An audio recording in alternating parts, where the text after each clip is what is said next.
നമ്മുടെ വോൾവറിൻ നമ്മുടെ ഗോസ്റ്റ് റൈഡറിനെ പോലെ ആയി മാറി തൻ്റെ കൂട്ടുകാരായ മ്യൂട്ടൻസിനെ എല്ലാം വേട്ടയാടി കൊല്ലുന്ന ഒരു കഥയുണ്ട്. മാത്രമല്ല ഈ വോൾവറിൻ അറിയപ്പെടുന്നത് ഹെൽവറിൻ എന്നാണ്. അപ്പോൾ നമുക്ക് കഥയിലേക്ക് പോവാം. ഈ ഒരു കഥയിൽ നരകത്തിൻ്റെ കിങ്ങായിട്ടുള്ള മെഫിസ്റ്റോയെ ആരാധിക്കുന്ന ഒരു ഭാര്യയും ഭർത്താവും തന്നെപ്പോലെ തന്നെ മെഫിസ്റ്റോയെ ആരാധിക്കുന്ന ഒരു കുഞ്ഞു വേണമെന്ന് മെഫിസ്റ്റോയോട് പ്രാർത്ഥിക്കും. അതിനുവേണ്ടി എന്തൊക്കെ ആചാരപ്രകാരം ഒരു സെമിത്തേരിയിൽ ചെന്ന് അവർ രണ്ടുപേരും മറ്റ് ലൈംഗിക ബന്ധത്തിലേക്ക് ഏർപ്പെടും. അങ്ങനെ പിന്നീട് ഈ ഭാര്യയുടെയും ഭർത്താവിൻ്റെ ആചാരമൊക്കെ ഇഷ്ടപ്പെട്ട നമ്മുടെ മെഫിസ്റ്റോയാണെങ്കിൽ അവർക്കൊരു ആൺകുഞ്ഞിനെ കൊടുക്കും. ആ കുഞ്ഞിൻ്റെ പേര് ബ്രഹ്മെന്നാണ്. എന്നാൽ ഈ ബ്രഹ്മ ജനിച്ചപ്പോൾ തന്നെ അവൻ്റെ അച്ഛനും അമ്മയും പിന്നെ ഹോസ്പിറ്റലിലുള്ള ബാക്കി ആൾക്കാരും എല്ലാവരും മരിച്ചു പോകും. അതെങ്ങനെയാണെന്ന് വെച്ചാൽ ഈ മെഫിസ്റ്റോ താൻ ക്രിയേറ്റ് ചെയ്തിട്ടുള്ള വളരെ പവർഫുള്ളായ ഒരു ഡീമണിനെ ആ ബ്രഹ്മിൻ്റെ ശരീരത്തിൽ നൽകിയിരുന്നു. ആ ഡീമണിൻ്റെ പേരാണ് ബാഗ്രാഗുൾ. അങ്ങനെ ആ ബാഗ്രാഗുൾ എന്ന ഡീമണാണ് ഹോസ്പിറ്റലിലുള്ള എല്ലാവരെയും കൊന്നത്. അങ്ങനെ പിന്നീട് ഈ ബ്രഹ്മ വളർന്നൊരു ചെറിയ പയ്യനായി ഒരു അനാഥാലയത്തിൽ ജീവിക്കുന്ന സമയത്ത് ഇവൻ്റെ ഉള്ളിലുള്ള ബാഗ്രാഗുൾ എന്ന ഡീമണ് ആ അനാഥാലയത്തിൽ ഒരുപാട് പ്രശ്നമുണ്ടാക്കും. അതുകൊണ്ട് തന്നെ ഈ ബ്രഹ്മ ഒരു പിശാച് വല്ലതുമായിരിക്കുമെന്ന് അവിടെയുള്ള പിള്ളേരും ആളുകളും വിചാരിക്കും.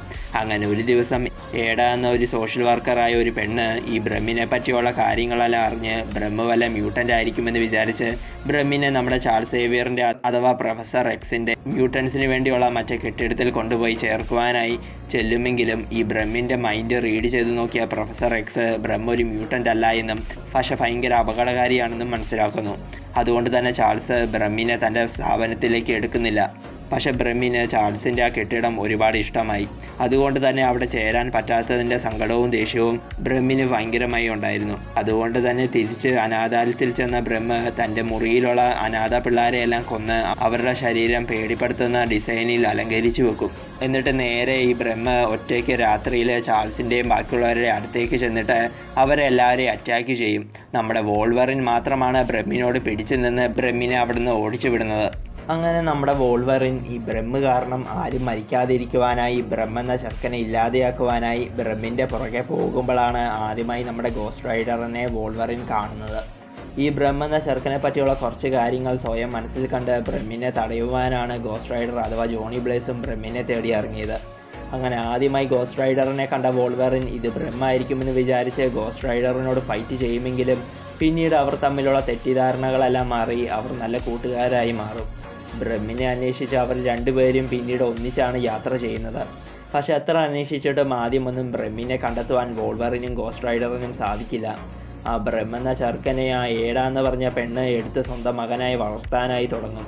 ഈ ബ്രഹ്മ മറ്റുള്ളവരെ ആരെയും വെറുതെ കൊല്ലാതിരിക്കുവാനായി ആരുമില്ലാത്ത അനാഥരായ ആളുകളെ ബ്രഹ്മിൻ്റെ ശരീരത്തിലുള്ള ഡീമണിന് കൊന്നു കളിക്കുവാനായി ഏഡ കണ്ടെത്തി കൊടുക്കും. അങ്ങനെ അവരെയെല്ലാം കൊന്ന് ബ്രഹ്മും ബ്രഹ്മിൻ്റെ ശരീരത്തിലുള്ള ബാഗ്രാഗുൾ എന്ന ഡീമണും തൃപ്തിപ്പെടും. അങ്ങനെ പിന്നീട് വർഷങ്ങൾക്ക് ശേഷം ഈ ബ്രഹ്മ ഒരു വലിയ പയ്യനായി വളർന്ന് വലുതായി നിൽക്കുന്ന സമയത്ത് മെഫിസ്റ്റോയെ ആരാധിക്കുന്ന പൈക്ക് എന്ന ഒരു പള്ളിയിലച്ചൻ ബ്രഹ്മിൻ്റെ അടുത്തേക്ക് വന്ന് ബ്രഹ്മിനോട് വെറുതെ ഈ അനാഥരായ ആളുകളെ കൊല്ലാതെ തനിക്കും ഗവൺമെൻറ്റിനും പിന്നെ മെഫിസ്റ്റോയ്ക്കും വേണ്ടി മ്യൂട്ടൻസിനെ കൊന്നു കളയുവാൻ നിനക്ക് താല്പര്യമുണ്ടെങ്കിൽ തൻ്റെ കൂടെ വരുവാൻ പൈക്ക് ബ്രഹ്മിനോട് പറഞ്ഞതും അപ്പോൾ തന്നെ ബ്രഹ്മ വളരെ സന്തോഷത്തിൽ തന്നെ ഇതുവരെ വളർത്തിയ ഏഡയെ കൊന്നു കളഞ്ഞിട്ട് പൈക്കിൻ്റെ കൂടെ പോവുകയാണ്. അങ്ങനെ മ്യൂട്ടൻസിനെ ഇഷ്ടമില്ലാത്ത ഗവൺമെൻറ്റിൻ്റെ സഹായത്തോടെ പൈക്ക് വെപ്പൺ പ്ലസ് ഹെൽഫയർ പ്രോഗ്രാം എന്ന സംഘടനയിൽ ബ്രഹ്മിനെ കൊണ്ടുവരികയും ബ്രഹ്മിനെ ഉപയോഗിച്ച് വളരെ ക്രൂരമായി മ്യൂട്ടൻസിനെ എല്ലാവരെയും കൊന്നുകളയുവാൻ തുടങ്ങുകയും ചെയ്യും. ഇപ്പോൾ ബ്രഹ്മ മ്യൂട്ടൻസിനെ കൊല്ലുന്നതറിഞ്ഞ് നമ്മുടെ വോൾവറിനും ഗോസ്റ്റ് റൈഡറും വീണ്ടും ഒന്നിച്ച് ബ്രഹ്മിനെ ഇല്ലാതെയാക്കുവാനായി ബ്രഹ്മിനെ തേടി അന്വേഷിച്ചിറങ്ങും. അങ്ങനെ അവസാനം ഈ ബ്രഹ്മുള്ള വെപ്പൺ പ്ലസ് എന്ന കെട്ടിടത്തിലേക്ക് നമ്മുടെ വോൾവറിനും ജോണി ബ്ലേസും ചെല്ലുമെങ്കിലും അവിടെ വെച്ച് ഈ പൈക്ക് എന്ന പള്ളിയിലച്ചൻ ഒരു പ്രത്യേക ഹെൽമെറ്റുകൾ നമ്മുടെ വോൾവറിൻ്റെയും ജോണിയുടെയും തലയിൽ ഇട്ടതും അപ്പോൾ തന്നെ എന്തൊക്കെയോ ഷോക്കടിച്ച് അവർ രണ്ടുപേരും ബോധം കെട്ട് താഴെ വീഴും. ആ ഹെൽമെറ്റ് തലയിലുള്ളത് കൊണ്ട് അവർക്ക് രണ്ടുപേർക്കും തൻ്റെ പവേഴ്സൊന്നും പുറത്തെടുത്ത് പൈക്കിനെയും മറ്റുള്ളവരെയും അറ്റാക്ക് ചെയ്യുവാൻ സാധിക്കുന്നില്ല.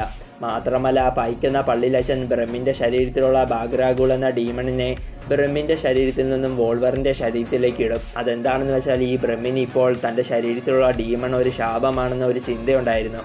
അതുകൊണ്ട് തന്നെ തൻ്റെ ശരീരത്തിൽ നിന്നും ബാഗ്രാഗുളിനെ എടുത്തു മാറ്റുവാൻ ബ്രഹ്മ പൈക്കിനോട് പറഞ്ഞിരുന്നു. അതുകൊണ്ടാണ് ഈ പൈക്ക് ബ്രഹ്മിൻ്റെ ശരീരത്തിൽ നിന്നും ബാഗ്രാഗുൾ എന്ന ഡീമണിനെ വോൾവറിൻ്റെ ശരീരത്തിലേക്ക് മാറ്റിയത്. അങ്ങനെ ഇപ്പോൾ ബാഗ്രാഗുൾ ശരീരത്തിൽ കയറിയ വോൾവറിൻ്റെ രൂപം നമ്മുടെ ഗോസ്റ്റ് റൈഡറിനെ പോലെയായി മാറുകയാണ്. മാത്രമല്ല നമ്മുടെ വോൾവറിന് ഹെൽവറിൻ എന്ന ഒരു പുതിയ പേരും ലഭിക്കുന്നു.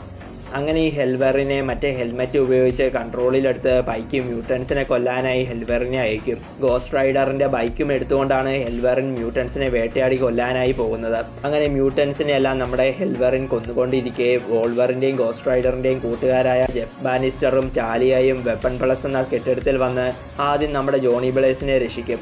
എന്നിട്ട് മറ്റേ ഹെൽമെറ്റ് വർക്ക് ചെയ്യാൻ ഉപയോഗിക്കുന്ന ഒരു മെഷീൻ അവർ നശിപ്പിച്ച് കളയുകയും ചെയ്യും. പക്ഷേ ഹെൽമെറ്റിൻ്റെ പവർ നഷ്ടപ്പെട്ടുവെങ്കിലും ബാഗ്രാഗുൾ എന്ന ഡീമൻ ശരീരത്തിലുള്ളത് കൊണ്ട് വോൾവറിന് തൻ്റെ പഴയ കാര്യങ്ങളൊന്നും ഓർത്തെടുക്കുവാൻ സാധിക്കില്ല. അതുകൊണ്ട് തന്നെ വോൾവറിൻ ഹെൽവറിനായി തന്നെ തുടരുകയാണ്. അതുകൊണ്ട് തന്നെ ഹെൽവറിൻ്റെ അടുത്തേക്ക് ജോണി ബ്ലേസ് ഗോസ്റ്റ് റൈഡറായി രൂപം മാറി ചെന്നിട്ട് ഹെൽവറിൻ്റെ ഉള്ളിൽ പഴയതുപോലെ വോൾവറിൻ്റെ ഓർമ്മകൾ ഉണ്ടാക്കുവാൻ നോക്കുമെങ്കിലും ഹെൽവറിൻ ആദ്യം ഒന്നും പഴയതുപോലെ ആകുന്നില്ല. മാത്രമല്ല നമ്മുടെ ഹെൽവറിൻ ഗോസ്റ്റ് റൈഡറിനെ അറ്റാക്ക് ചെയ്യുകയും ചെയ്യും. പക്ഷേ അടികൂടുന്ന സമയത്തും ഓരോന്ന് പറഞ്ഞ് വോൾവറിൻ്റെ ഓർമ്മകൾ തിരിച്ചു കൊണ്ടുവന്ന് ഹെൽവറിനെ ശാന്തനാക്കി മാറ്റും.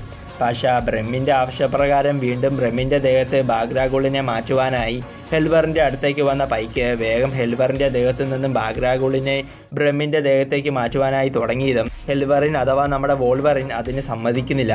പുള്ളിക്കാരൻ തൻ്റെ സ്പെഷ്യൽ അഡമാൻഡിയം ക്ലൗസ് ഉപയോഗിച്ച് പൈക്കിനെ കുത്തിയിട്ട് ഒരു വലിയ ഹെൽഫയർ നിർമ്മിച്ച് അതിൻ്റെ ഉള്ളിലേക്ക് പൈക്കിനെ വലിച്ചെറിഞ്ഞ് പൈക്കിനെ കൊന്നുകളയുകയാണ്. എന്നാൽ ആ ഒരു സമയത്ത് ബ്രഹ്മ ഹെൽവറിൻ്റെ ദേഹത്തേക്ക് ചാടിയിട്ട് ഹെൽവറിൻ്റെ ദേഹത്തുള്ള ബാഗ്രാഗുളിനെ ബ്രഹ്മ തൻ്റെ ശരീരത്തിലേക്ക് കയറ്റും. അപ്പോൾ തന്നെ ഹെൽവറിൻ പഴയതുപോലെ വോൾവറിൻ്റെ രൂപത്തിലേക്ക് മാറും.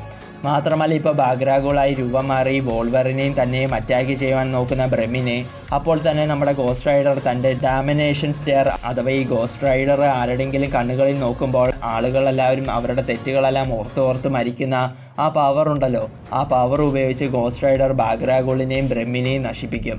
മാത്രമല്ല ബാഗ്രാഗുളിൻ്റെ രൂപത്തിലുള്ള നമ്മുടെ ബ്രഹ്മിൻ്റെ ശരീരം ഇപ്പോൾ ഉരുകി ഒരു മരക്കുറ്റിയെ പോലെ ആയി മാറുകയാണ്.